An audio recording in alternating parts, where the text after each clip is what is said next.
Bahan Persekutuan Perempuan Wilayah GKI Pondok Indah mengenal Injil Matius. Taat di dalam segala peristiwa. Matius 5 ayat 21 sampai 37. Kamu telah mendengar yang difirmankan kepada nenek moyang kita, jangan membunuh, siapa yang membunuh harus dihukum. Tetapi aku berkata kepadamu, setiap orang yang marah terhadap saudaranya harus dihukum. Siapa yang berkata kepada saudaranya kafir harus dihadapkan ke mahkamah agama, dan siapa yang berkata jahil harus diserahkan ke dalam neraka yang menyala-nyala.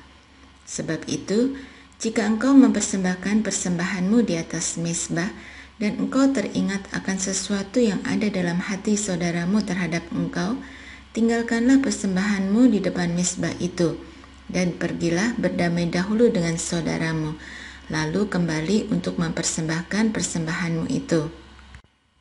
Segeralah berdamai dengan lawanmu selama engkau bersama-sama dengan dia di tengah jalan, supaya lawanmu itu jangan menyerahkan engkau kepada hakim, dan hakim itu menyerahkan engkau kepada pembantunya, dan engkau dilemparkan ke dalam penjara.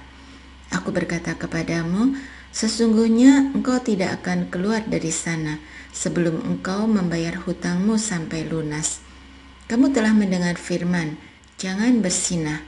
Tetapi aku berkata kepadamu, setiap orang yang memandang perempuan serta menginginkannya sudah berzinah dengan dia di dalam hatinya. Maka jika matamu yang kanan menyesatkan engkau, cungkilah dan buanglah itu, karena lebih baik bagimu jika satu dari anggota tubuhmu binasa daripada tubuhmu dengan utuh dicampakkan ke dalam neraka. Dan jika tanganmu yang kanan menyesatkan engkau, penggalah dan buanglah itu, karena lebih baik bagimu jika satu dari anggota tubuhmu binasa daripada tubuhmu dengan utuh masuk neraka. Telah difirmankan juga, siapa yang menceraikan istrinya harus memberi surat cerai kepadanya. Tetapi aku berkata kepadamu, setiap orang yang menceraikan istrinya kecuali karena zina, ia menjadikan istrinya berzinah.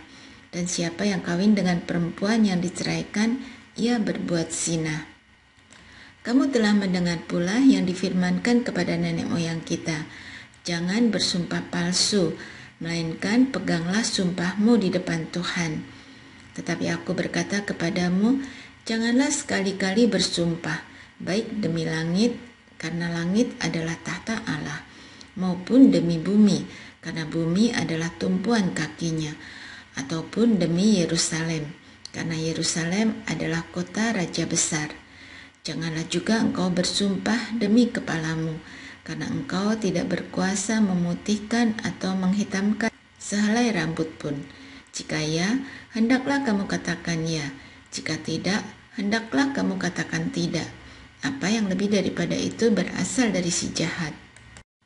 Taat di dalam segala peristiwa merupakan tema yang sangat penting dalam Matius 5 ayat 21 sampai 37.